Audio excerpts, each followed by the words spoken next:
Neha here, and today I'm going to tell you a story about Harry. Harry was a good boy, but he was very lazy about doing his homework, often making excuses to avoid it. His mother and his teacher, Miss Smith, noticed this and decided to address him. Miss Smith announced a special gardening activity for the class, but only for the students who finished their homework. Harry, who loved gardening, was the only one who excused to not finish his homework.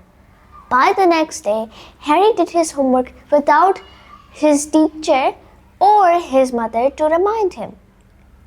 Then he participated in the gardening activity. From now on, Harry did his homework without his teacher or his mother to remind him. So he became very smart then. Now the story is ended. Hope you all liked it. Now it's the end of the video. It's really short, so I'm gonna end it. Now thank you so much guys for watching.